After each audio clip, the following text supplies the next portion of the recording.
Paz e graça, queridos irmãos, mais uma vez, pastor Rafael Brito aqui. Hoje quero falar para você sobre a Igreja Adventista do Sétimo Dia.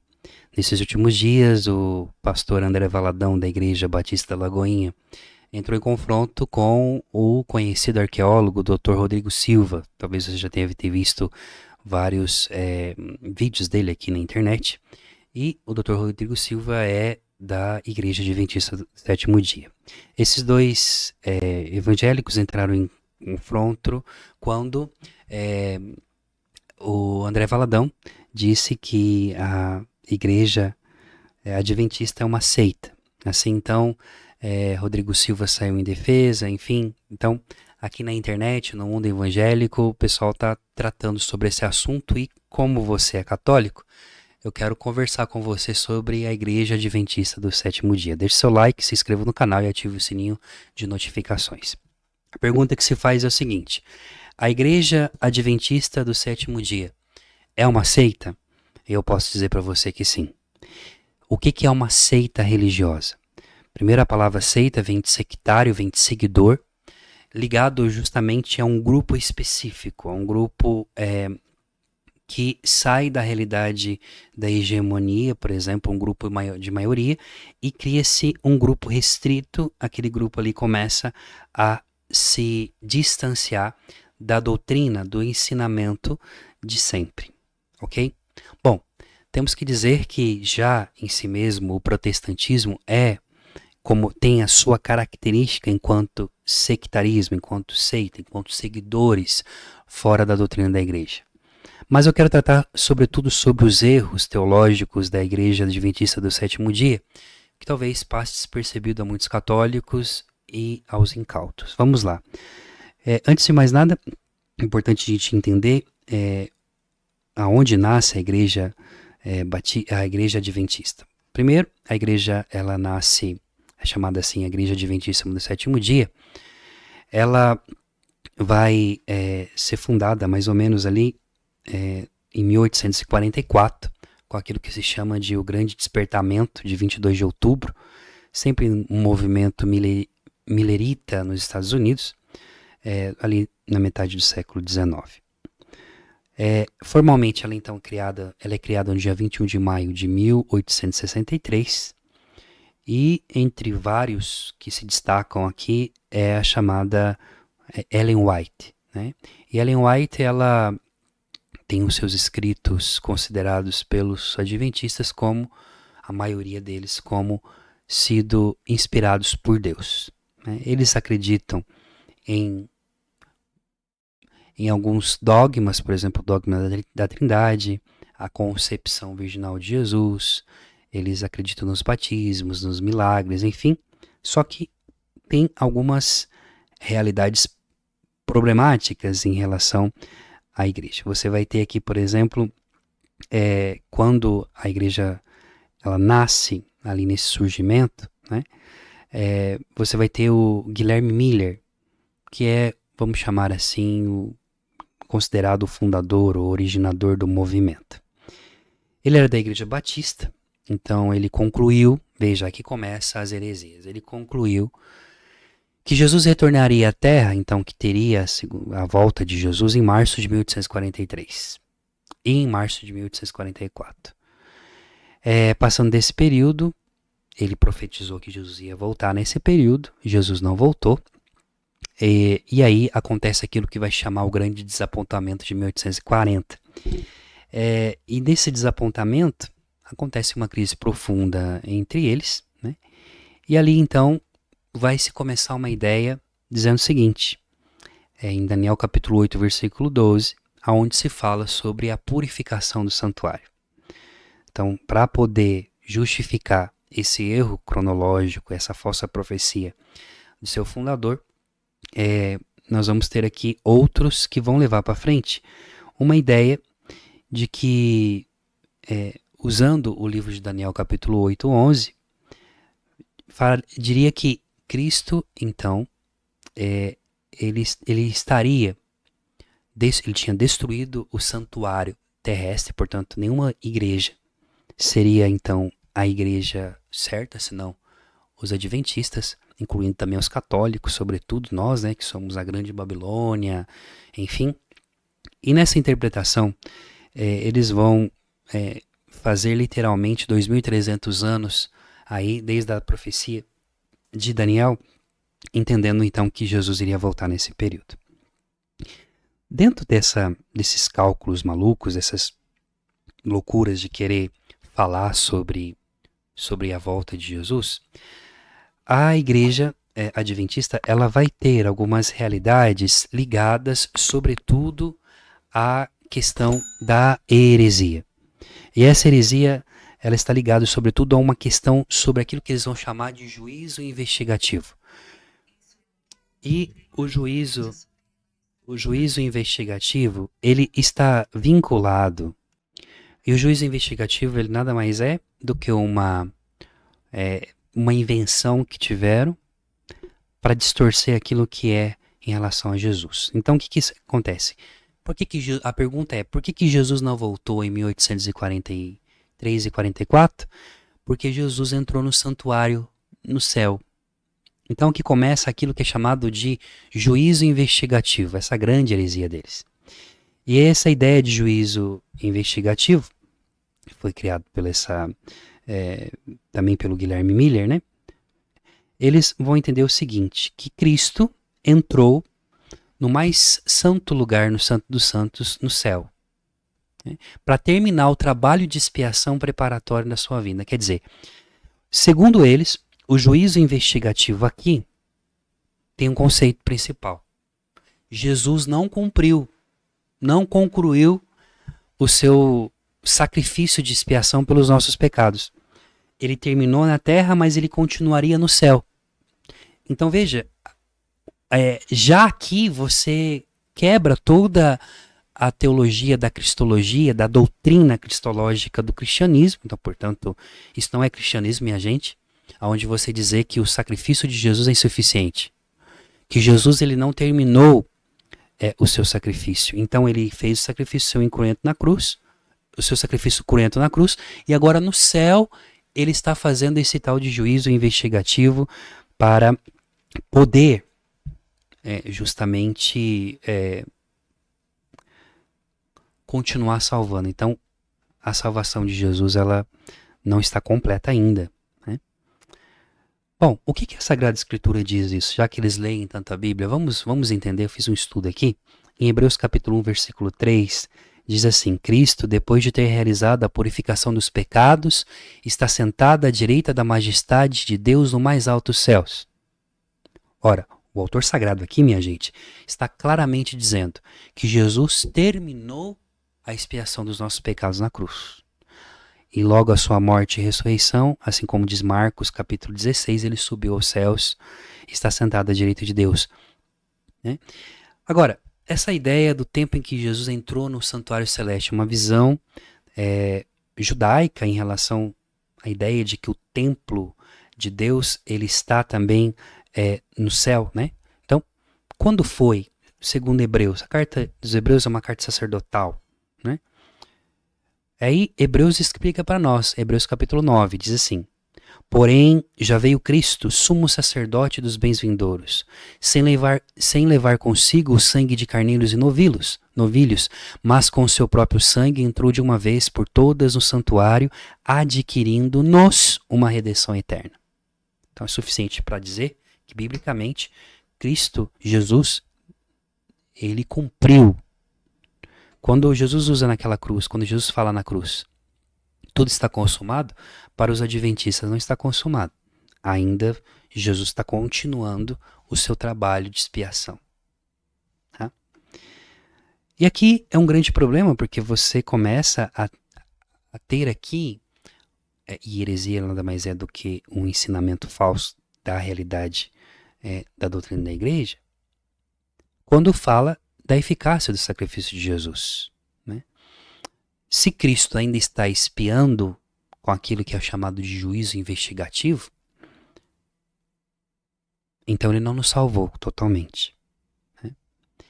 E aí você começa a ter uma contradição nos escritos dessa Ellen White, que é, só para você ter ideia, os adventistas que abandonaram a igreja, que nos criticam pela tradição, que nos criticam por tantas coisas, eles têm os livros de Ellen White tido como inspirados por Deus. E eles são considerados, eles se consideram os remanescentes. Tanto que para você poder ser batizado na igreja adventista, você tem que professar que você acredita que a igreja adventista do sétimo dia faz parte dos remanescentes do fim dos tempos. Quer dizer, exclusividade. Então, algo que configura uma seita, quando alguém se sente exclusivo, se sente único, acha que é os únicos que vão ser salvos. Bom, nesse sentido, Ellen White, por exemplo, ela escreveu várias coisas assim, bem difíceis, né? Uma delas é que o Adventismo ensina que em 1844 todas as igrejas haviam se corrompido, menos, é claro, eles. E Jesus Cristo disse, né, sobre essa pedra edificarei minha igreja, falando sobre Pedro. O Adventismo também ensina um outro evangelho, e não aquele da Bíblia, que é o evangelho do Adventismo, que são as obras, né? Eles dizem também que o Adventismo ensina que existem profetas modernos e revelações atualizadas. Quer dizer, não cessou com os apóstolos, a revelação continua através dos seus profetas. O profetismo. Então, por exemplo, Ellen White é uma pessoa que ainda recebe a graça da profecia no mesmo grau que os apóstolos receberam, que os profetas receberam. Só que isso vai completamente contra os ensinamentos cristãos, porque nós recebemos dos apóstolos aquilo que eles receberam de Jesus. Os apóstolos para nós, e sobretudo para nós católicos, tendo Pedro como chefe do colégio apostólico, é a base da nossa doutrina, da nossa fé, os ensinamentos deles passado de geração, por isso que tem a sucessão apostólica entre os bispos. Para nós católicos, a vida verdadeira comunicada por Jesus, ela está baseada nos apóstolos, nas Sagradas Escrituras, na tradição da igreja e no magistério. Aí você fala, não, mas a igreja católica, que eles falam que nós somos seitas, por isso, vocês não têm só a Bíblia como fundamento de verdade para vocês. Peraí, vou te explicar que você está completamente equivocado. A Sagrada Escritura para nós, a Sagrada Escritura, a tradição e o magistério, é um elo de uma corrente única. Você não pode separar o magistério da Sagrada Escritura, nem a Sagrada Escritura do magistério. Você não pode separar o magistério e a Sagrada Escritura da tradição e vice-versa. Ora, a Sagrada Escritura escrita, ela é aquilo que os apóstolos e os evangelistas deixaram para nós escritos e também os nossos irmãos do Antigo Testamento, da tradição judaica. Quem definiu os cânones da Bíblia foi a Igreja Católica. Quem conservou todos os escritos dos apóstolos foi a igreja. Agora, o que é a tradição? Deixa eu explicar isso para você, católico, que talvez não sabe, para você também ter um embasamento. Quando alguém fala para você, vocês são ligados a tradições. A tradição nada mais é do que a Sagrada Escritura pregada, interpretada, anunciada pelos apóstolos, pelos padres da igreja, pelos primeiros. Isso é tradição. A tradição nada mais é do que a Sagrada Escritura pregada. Pregada. Depositum fidei. E o que é o magistério? Vem de magister, de ensino. Doutrinar, de doutrina. Os pastores da igreja, os sucessores dos apóstolos, ensinam aquilo que sempre se ensinou por toda parte. Isso é o magistério. Aquilo que é a verdade. À luz da Bíblia, à luz da Sagrada Escritura, à luz da tradição, à luz daquilo que Cristo nos ensinou, aquilo que é o cristianismo de verdade. Bom, outra coisa que o Adventismo ensina, que foi Satanás quem levou nossos pecados e não Jesus Cristo. Porque eles vão pegar Levítico capítulo 16, onde fala sobre os bodes expiatórios, né? E vai falar que é um sacrifício, foi um sacrifício derramado e tudo mais. E esse bode Azazel, que era Satanás na verdade, que o pecado recai sobre ele. Outra heresia grave da igreja adventista sobre a própria natureza de Cristo. Para eles, né, quando Jesus vem à Terra, ele tomou sobre si uma natureza pecaminosa do homem. Então, na sua humanidade, Cristo participou também da nossa natureza pecaminosa. Isso já foi algo que foi tratado no Concílio de Calcedônia e no Concílio de Constantinopla, meus irmãos. Cristo é verdadeiro Deus e verdadeiro homem. Ele participou da natureza humana, exceto o pecado. É só você olhar Lucas capítulo 1, 35, João capítulo 8, 46, 1 Coríntios 15, 45, enfim. Depois, o juízo investigativo, que eu falei para vocês, quer dizer que trata a ideia de que Cristo não, que o sacrifício de Jesus é imperfeito, ele está ainda terminando. Depois, o lugar de Satanás na expiação, eles colocam essa ideia, a doutrina da expiação da igreja deles, né, dessa seita, que Cristo é o único expiador, sendo que Satanás não tem nenhuma parte na expiação. Bom, com base em Levítico 16, alegando que o bode expiatório tipifica Satanás. Então, eles defendem que Satanás não somente leva o peso e o castigo dos nossos próprios pecados, mas também os pecados das hostes dos remidos. O que eles dizem? Bom, Jesus, ele vence a morte e vence o pecado, e o pecado cai sobre Satanás, não cai sobre Jesus. Não, Jesus assumiu. Isaías capítulo 53, ele carregou sobre si as nossas dores. Depois, o conceito sobre imortalidade da alma, para eles, em muitas sutilezas, eles vão usar textos, né, dizendo o seguinte, do fôlego da vida, né, que dá animação ao corpo. Então, para eles, o fôlego aqui é o ar. Né? Então, sendo que o morto não tem um ar mais, ele está dormindo. Então, eles têm a ideia de que todos os mortos não têm consciência. Então, não existe santo, não existe intercessão dos santos, não existe comunhão dos santos para eles. Os testemunhos de Jeová também pensam a mesma coisa. E depois, o mais conhecido é a guarda do sábado. Os adventistas do sétimo dia guardam o sábado, né? E essa profetisa deles, né? A Ellen White, no O Grande Conflito, no livro, na página 611, diz assim: o sábado será a pedra de toque da lealdade, traçar-se-á a linha divisória entre os que servem a Deus e os que não servem. Afirma ainda que o selo de Deus na vida do cristão é a guarda do sábado. Então, é uma visão totalmente equivocada de um cristianismo caduco, que não existe. Você vai ter já o apóstolo Paulo em Colossenses 2,17. Em Isaías, e o próprio Gálatas, o apóstolo Paulo falando sobre os sábados. Os cristãos, os judeus guardavam sábados, não era só o sábado da semana, mas tinha sábados, por exemplo, dos jubileus, sábados a cada 25 anos.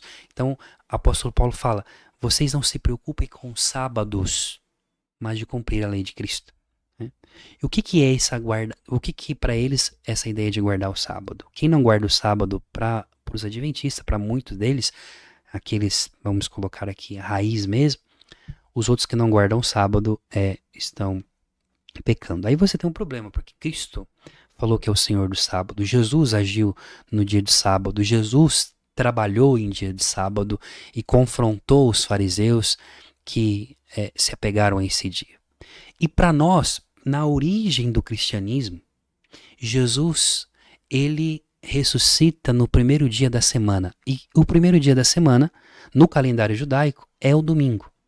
A igreja chama também, lá no início, até no documento antigo da igreja, na Didaqué, que é um documento dos apóstolos, que é um primeiro código, que podemos chamar assim, de conceitos doutrinários da igreja, aonde se fala do oitavo dia, ou primeiro dia da semana. Oitavo dia, por que oitavo dia? Cristo, o dia do cristão agora não é o sábado, mas o amanhecer do domingo. Um amanhecer que nunca acaba. Todas as missas, quando nós celebramos as missas de domingo, que é o dia da ressurreição do Senhor, é o dia do Senhor, o dia que o Senhor venceu a morte, é o dia da nova criação. Bom, eles vão dizer também que existe um selo, né, que esse selo deles é o selo do sábado. Então, assim, o Rodrigo Silva, é um grande, podemos chamar, um grande arqueólogo, né? O Dr. Rodrigo Silva. Mas infelizmente, sim, a Igreja Adventista do Sétimo Dia é uma seita, tem as suas doutrinas perigosas e pode sim, e deturpa sim a mensagem de Jesus Cristo. Aqui você tem à esquerda Ellen White, né? Aqui junto com os primeiros membros da Igreja Adventista do Sétimo Dia. Aqui você tem ela. Então, hoje, um grande debate que existe na Igreja Adventista é justamente as profecias e as abordagens que os adventistas fazem nas orientações da Ellen White. Lembremos uma coisa: aquilo que não vem dos apóstolos, aquilo que não está ligado à fé da igreja, as pessoas, elas se afastando, elas criam as suas próprias ideias, e a heresia nada mais do que isso, do que uma mentira tentando se disfarçar de uma verdade. Rafa, mas todos os adventistas vão para o inferno? Como que é isso? Não estou dizendo isso, eu estou falando de doutrina. Tá certo? Com todo o respeito e amor que tem a vocês, se tem algum adventista aqui também, para que você conheça a verdade. E a verdade, o depósito fidei da igreja, está na Igreja Católica, fundada pelo apóstolo, no apóstolo Pedro, por intermédio de Jesus Cristo. Jesus fundou a sua igreja em Pedro, e é por isso que nós somos chamados católicos. Deixe seu like, ative o sininho de notificações, se inscreva no canal e até o próximo vídeo.